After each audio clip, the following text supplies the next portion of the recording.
Hello and नमस्ते तपाईलाई ओलिज स्टोरको युट्युब च्यानलमा स्वागत छ। सधैँ चाहिँ आज म तपाईहरुको अगाडि सानातिना ग्याजेट नभएर यो देखिराख्नु भएको जुन LS50 KF को स्पिकर छ यसको अनबक्सिङ त मैले पहिला पनि लिएर आइसकेको थिएँ, जसमा व्हाइट कलरको मैले तपाईहरुलाई देखाएको थिएँ भने आज यो स्पिकर त छ। या यो स्पिकर मात्र हैन, तपाईसँग कुनै पनि स्पिकर छ, तपाई होम थिएटर छ या तपाई अडियोमा स्टोरी मात्रै साउन्ड सुनिराख्नु भएको छ र तपाईलाई बेस साउन्ड अलिकति पुगिरहेको छैन र ठुलो उफर हेरिराख्नु भएको थियो भने अब त्यो ठुलो उफर पनि तपाईलाई चाहिदैन। सानो कम्प्याक्ट साइजको उफरले तपाईलाई एकदम रुमै थर्काइदिने किसिमको बेस साउन्ड तपाईले पाउनुहुन्छ, त्यो पनि एकदम क्लियर साउन्डमा, मतलब कुनै पनि एक्स्ट्रा नोइज नभएर एकदम पर्फेक्टली तपाईलाई चाहिने जुन बेस साउन्ड छ त्यो दिनलाई आज मैले केएफ को सब उफर लिएर आएको छु, जसको मोडल छ KF92 भन्ने।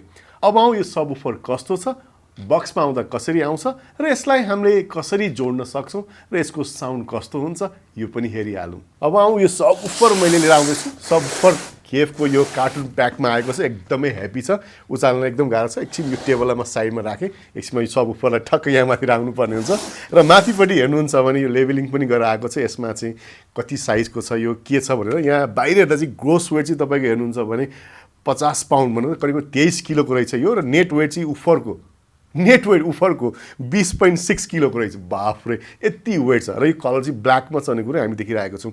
र यहाँ हेर्नुहुन्छ भने चाहिँ माथिपट्टि स्पिकरको मोडल नम्बर र KF92U र UK भनेको यो प्लगको सिस्टम हो त्यो दिएको छ नि। माथिपट्टि तपाईँले बारकोड पनि यहाँ देखिराख्नु भएको छ। यसलाई म अनबक्सिङ गरेछु। सबैभन्दा पहिला वरिपरि लागेको टेपलाई त हामीले काट्नै नै पर्छ। ओपन ओदर इन भनेको छ, त्यस कारण यो त होइन रहेछ। म अर्को साइड पल्टाउँछु, यता टेप त काटिहालेँ मैले। बाफरे, एकदम हेभी नै हेभी छ। ल ओपन दिस इन भनेको छ। ल यसलाई चाहिँ ठ्याक्क उल्टोबाट चाहिँ हामीले बट्टाको उल्टोबाट काट्नु पर्ने छ। यो पनि याद गर्नुहोस्, किनभने एकदम हेभी हुन्छ क्या, अनि हेभी भएपछि यसलाई चाहिँ हामीले निकाल्नको लागि चाहिँ गाह्रो हुन्छ, त्यस कारण यो उल्टोबाट काट्नुपर्ने रहेछ। यसलाई उल्टोबाट मैले चट्ट बक्सको अनबक्सिङ यहाँ गर्दैछु र टै काट्ने काम सक्यो र यसलाई चट्ट यो गत्तालाई हामी चट्टक्क निकालौँ। मैले फ्लिप गरिरहेको छु यहाँनिर, एकदम हेभी छ। ओह, भित्रपट्टि त सेतो फर्ममा रहेछ र यसलाई चाहिँ हामीले राख्दाखेरि नर्मली भनेको चाहिँ यसरी राख्ने हो यसलाई भुइँमा, होइन? यसरी भुइँमा राखेपछि यसलाई अब हामीले चाहिँ यसलाई ड्याङ्ग पारेर यो माथिको कार्टुनलाई चाहिँ माथि पुल गर्नुपर्ने हुन्छ। ठक्क मैले पुल गरेँ र यो कार्टुनको भित्र सानो एउटा फर्म छ, यसलाई खास हामीलाई चाहिँदैन। यो डब्बाभित्र के आएको छ यो पनि हेरिहालौँ हामी। सबैभन्दा पहिला यहाँ हेर्नुहुन्छ भने चाहिँ तपाईँले पावर केबल देख्नुहुन्छ र अघि हामीले हेर्दा चाहिँ यसमा चाहिँ UK र U भनेको थियो, यो चाहिँ U पोर्ट भयो। हुन त यो नेपालमा पनि यस्तो खालको पोर्ट लाग्छ। त्यस्तै यहाँ हेर्नुहुन्छ नि यो चाहिँ UK पोर्ट भयो, यो चाहिँ 3टा पिनवाला भयो, होइन? 3टा र 2टा पिनवालाको केबल यसमा आउँदो रहेछ। त्यही भनेर चाहिँ बाहिर भएको मोडलमा पनि केबल एकछिन यहाँ राखौँ। र हाम्रो केबलिङ जोड्नको लागि चाहिँ एउटा सानो कनेक्टर पनि छ, जुन चाहिँ हामीले चाहिँ नर्मली RC ज्याक नभएर नर्मल केबलै जोड्नु पर्यो भने चाहिँ यसमा चाहिँ केबललाई स्क्रु गरेर चाहिँ गर्नुपर्ने हुन्छ। भनेपछि यो बट्टामा आउने यति नै हो, खाली भइसक्यो यो। भनेपछि जम्मा यो चिज हुँदो रहेछ केबल र यो माथिपट्टिको म टेबल हल्का निकालिदिँदैछु यहाँनिर। अब फरलाई उठाएर म यो टेबल माथि राख्दैछु मजासँगले, एकदम हेभी छ। बाफरे, ल यो फोमलाई मैले यहाँ यसरी फ्लिप गरेँ र यो फोम पनि म निकालिदिन्छु। ढल्क्यो, बाफरे, एकदम ब्ल्याक पाइन फिनिसमा छ। यो तलपट्टिको भाग हो, यो उल्टो यसलाई बनाउनु पर्ने हुन्छ, हामीले ठ्याक्कै फ्लिप गर्नुपर्ने हुन्छ। यसलाई म गरिहाल्छु। बाफरे, एकदम दामी छ यार, यो त आफ्नो अनुहारै हेर्न मिल्ने रहेछ यो त। र यसलाई मैले यहाँ ठ्याक्कै यहाँ ओहो ल राखेँ र यो माथिपट्टिको यो सेतो फोमलाई मैले निकालेँ, जुन ऱ्याप गरेर आएको छ। यसलाई एक कार्टुनलाई पनि पर राख्दै देखिहाल्नुभयो कि गजबको ब्ल्याक कलरको सबवुफर छ र सबवुफर त देखिहाल्नुभयो, हेर्दै उचाल्नै गाह्रो। 20 किलोभन्दा बढी वजन भएको यो सबवुफर, यसमा दुईटा तपाईँले 9 इन्चीको फोर्स क्यान्सलेसिङ सबवुफर ड्राइभर तपाईँले यसमा पाउनुहुन्छ, जुन चाहिँ 9 इन्चीको छ। यो साइडमा र यो साइडमा राखेको छ, जसले निकाल्ने आउटपुट RMS 1000 वाटको हुन्छ। भनेपछि कति पावर आउने होला र हेर्दा यत्रो ठुलो जस्तो लागे पनि यसको साइज भनेको चाहिँ वरिपरिबाट हेर्नुहुन्छ नि 15 इन्ची भन्दा चाहिँ कुनै पनि साइड ठुलो छैन।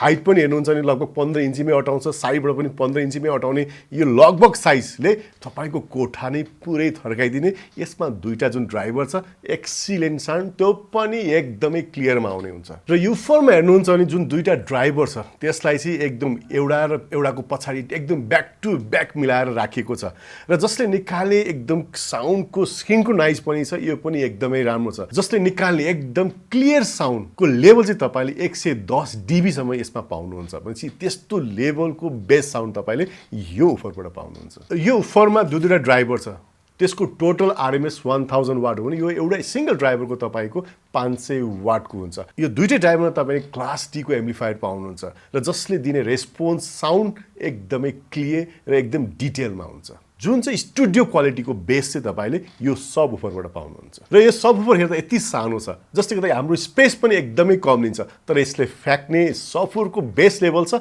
एकदम ठुलो भन्दा ठुलो सबवुफरले दिने भन्दा पनि राम्रो बेस तपाईँले यो सबवुफरबाट पाउनुहुन्छ। र यो सबवुफरको फ्रिक्वेन्सी रेन्जको कुरा गर्नुहुन्छ भने 11 हर्जदेखि 200 हर्जसम्मको फ्रिक्वेन्सी रेन्ज तपाईँले सबवुफरमा पाउनुहुन्छ। र यो सबवुफरमा तपाईँले एकदम भेरिएबल पास फिल्टर पनि पाउनुहुन्छ जुन चाहिँ तपाईँले 140 देखि 140 सम्मको लो फ्रिक्वेन्सी इफेक्ट चाहिँ तपाईँले यो सबवुफरबाट पाउनुहुन्छ। यो त सबवुफरको यति गजबको स्पेक थियो भने अब सबवुफरलाई नजिकबाट हेरौँ। अघिदेखि मैले यसमा 9 इन्चीको ड्राइभर भनेको थिएँ, वास्तवमा 9 इन्चीको ड्राइभर चाहिँ तपाईँले यहाँ देखिराख्नु भएको छ। एकदमै यो छुँदै ढ्याम गर्ने एकदम हेर्दै बेस आउला किसिमको सबवुफर तपाईँले स्पिकर ड्राइभर चाहिँ यहाँ देखिराख्नु भएको छ भने यो बोथ साइडमा छ। ठ्याक्कै यसको अपोजिट साइडमा तपाईँले यहाँनिर पाउनुहुन्छ ब्याक टु ब्याक तपाईँले सबवुफर दुईटा ड्राइभर यहाँनिर पाउनुहुन्छ।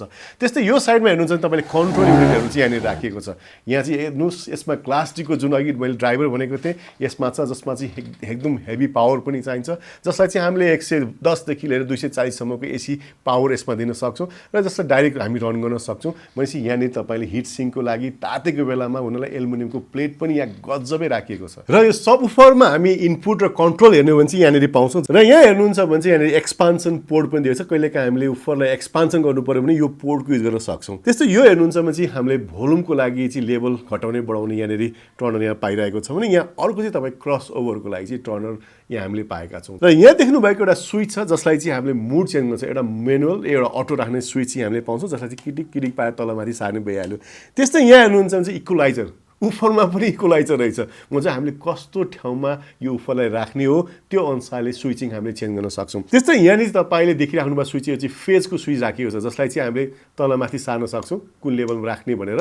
त्यस्तै यहाँ हेर्नुहुन्छ JND लिफ्ट भन्ने पनि एउटा स्विच पाएको छ, जसले गर्दाखेरि पनि हामीले बेसको लेभलहरू चेन्ज गर्न सक्छौँ। र यहाँ देख्नुभएको जुन कनेक्टर जसमा चाहिँ हामीले स्पिकर केबलहरू इनपुट गर्न सक्छौँ भने यदि केबलको ठाउँमा यदि हामीले चाहिँ RCA कनेक्टर इन गर्नु पर्यो भने चाहिँ यहाँबाट गर्न सक्छौँ। भनेपछि यो दुईटा लाइन इन छ भने यहाँ दुईटा तपाईँले राख्नु भएको छ, यसमा चाहिँ तपाईँले लाइन आउट पनि गर्न सक्नुहुन्छ।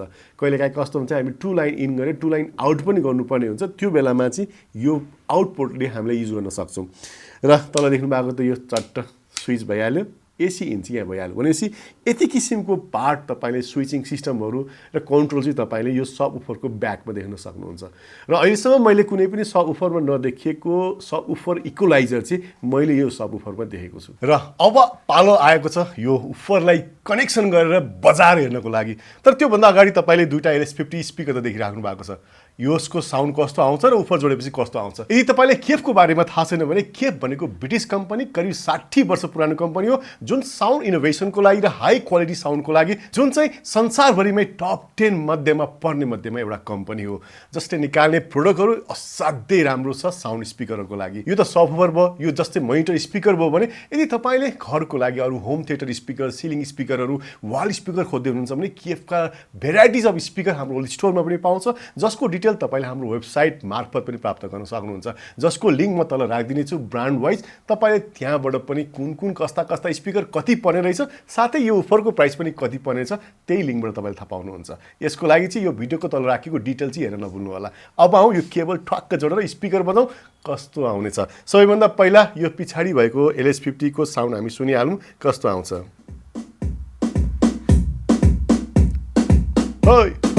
है यो KF को LS50 को साउन्ड पनि नराम्रो होइन यसको बेस ट्रेबल मिड रेन्ज सबै राम्रो आउँछ यदि तपाईँ रुममा घन्काउनुहुन्छ भने यसको साउन्ड त पर्फेक्ट नै छ तर पनि यसलाई अझ सुनमा सुगन्ध भने जस्तै अझ तपाईँलाई बेस मन परेन भने के चाहिन्छ यस्तो खालको उफर चाहिन्छ केफमा खालि यो उफर मात्रै होइन अरू उफर पनि छ त्यसकारण अब आऊ यो उफरलाई जोडेर हेरौँ अब एकछिन मैले पज गरिदिएको छु यसमा चाहिँ हामीले एसी लाइन इन गर्नुपर्ने हुन्छ जसलाई चाहिँ मैले इन गर्दैछु यहाँ त्यस्तै हामीले चाहिँ यहाँ आरसिआई इन भन्छौँ साइन यसमा दुईवटा इनपुट छ जसमा तपाईँ कन्फ्युज नहुनुहोस् तपाईँ यदि सिङ्गल लाइन मात्रै इन गर्दै हुनुहुन्छ भने तपाईँ यो व्हाइट कलरमा चाहिँ यसलाई प्लग इन गर्नुपर्ने हुन्छ ठक्क मैले प्लग इन गरिदिएँ तर यदि हामी केबल वाइज गर्नुपर्ने थियो इन्डिभिजुअल केबल हाल्नु थियो भने यसमा केबल जोडेर हामीले यसमा राख्नुपर्ने हुन्थ्यो अब मैले दुइटै इन गरिसकेको छु र एउटा कुरो याद गर्नु होला यदि तपाईँ सबवुफरमा कुनै पनि केबल जोड्दै हुनुहुन्छ भने मस्ट बी यो पावर अफ भएको हुनुपर्छ स्विच जसलाई मैले पावर अफ थियो यसलाई म अन गरिदिन्छु अब अन गरेपछि रातो यहाँ बत्ती बल्यो यो रातो बत्ती बलिसकेपछि जब यो हरियोमा टर्न हुन्छ त्यसको मतलब यसको कनेक्सन यहाँ आएको छ भने कुरो थाहा हुन्छ अब उफरको साउन्ड आउँछ ओ हे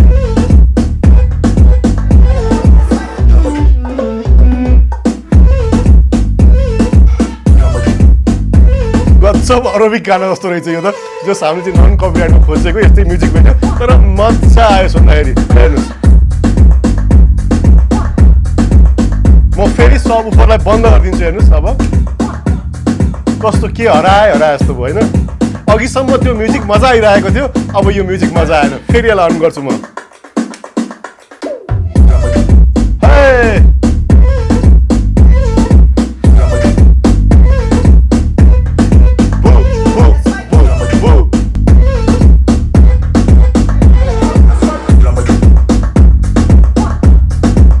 केफको सबवुफर राखेपछि यस्तो खतरा बेस आउँछ मुटु नै ढु ढु ढु गर्ने आउँछ त्यसकारण यदि तपाईँ मुटु बिरामी हुनुहुन्छ भने यो कुरोलाई चाहिँ याद गर्नु होला त्यसकारण यस्तो गजबको सबवुफर देखेपछि पक्कै पनि तपाईँलाई एकचोटि यार चेक गर्न मन लाग्यो या घरमा लान मन लाग्यो भने ओली स्टोर आउनु चाहिँ नभुल्नु होला साथै केफका अरू धेरै भेराइटी अफ प्रोडक्टको लागि ओली स्टोरलाई सम्झिनु होला यदि तपाईँ घरमा होम थिएटर बनाउँदै हुनुहुन्छ भने वाल स्पिकर सिलिङ स्पिकर जे स्पिकर चाहे पनि साथसाथै तपाईँले प्रोजेक्टर चाह्यो भने पनि या स्क्रिन चाह्यो भने पनि जे पनि तपाईँले ओली स्टोरमा पाउन सक्नुहुन्छ यति भन्दै बिदा लिन चाहन्छु यदि जानुभन्दा अगाडि यदि तपाईँ च्यानल सब्सक्राइब गर्नुभएको छ भने सब्सक्राइब गर्न चाहिँ नभुल्नु होला किनभने आज छुट्यो नि यस्तो मजाको सबवुफरको भिडियो त्यसकारण टक्क बेल आइकन पनि अन गर्नु होला बाई बाई अनि नमस्ते